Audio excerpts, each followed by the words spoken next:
Nashukuru sana mkoa wetu wa Tabora, Mheshimiwa Meya, ni watu wasikivu sana.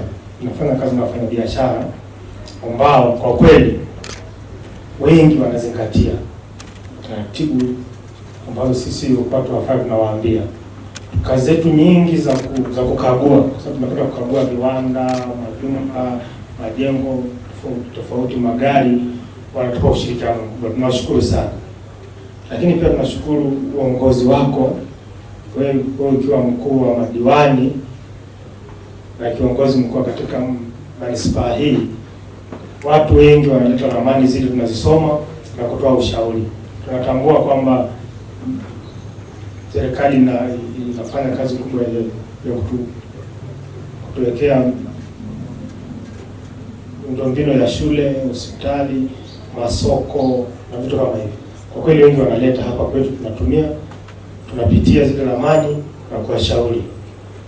Wachache sana ambao hawafanyi hivyo. Nashukuru sana kwa wenzetu wa shule ambao na wao wanatupa vibali kwenda kwenye mashule yao kutoa elimu. Wanafunzi hawa wanakuwa wadogo, lakini wana impact kubwa sana kwenye kutusaidia kujikinga na madhara ya moto, kwa sababu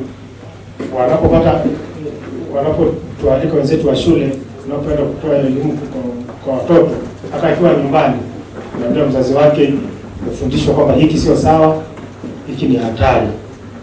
Tumekuwa na matukio ya moto nyingi sana inayotokana na vitu vya nyumbani kama pasi, majiko ya umeme, majiko ya gesi, lakini watoto hawa wanapopata ile taaluma wanakwenda kuambukiza kwa wazazi wao na wao wenyewe wanakwenda kujikinga.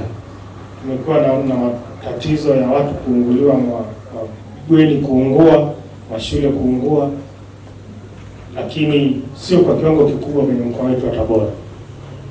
Sisi watu wa fire, lazima na uokoaji, alifanyi biashara ya kuuza vifaa vya kuzima moto, vifaa vile vya awali, bali kuna watu ambao tumewasajili, wamepata mafunzo kwenye chuo chetu huko Dar es Salaam, wanafanya hizo kazi kihalali na wanafanya kazi kubwa sana hapa kwetu Tabora. In fact kuna wengine makanjanja wapo, lakini hawa wanafanya kazi nzuri zaidi. Wale wengine tukiwakamata tunawachukulia hatua kwa sababu sio halali, na wapo tu wanapatikana kwenye maeneo tofauti, lakini kwa mkoa wetu wa Tabora tunatambua hawa wafanya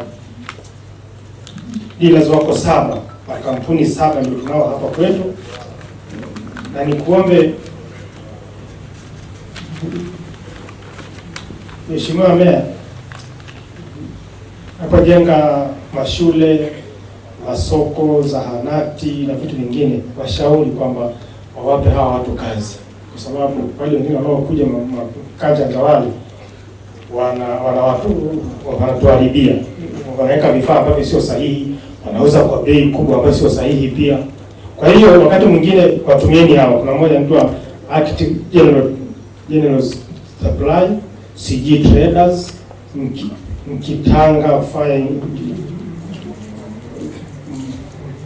Engineering, Bujugo Investment, Mzuzuri Trader, Crispa Trader, Big Net Investment, ndio hao kwa sasa ambao ni habari katika mkoa wetu.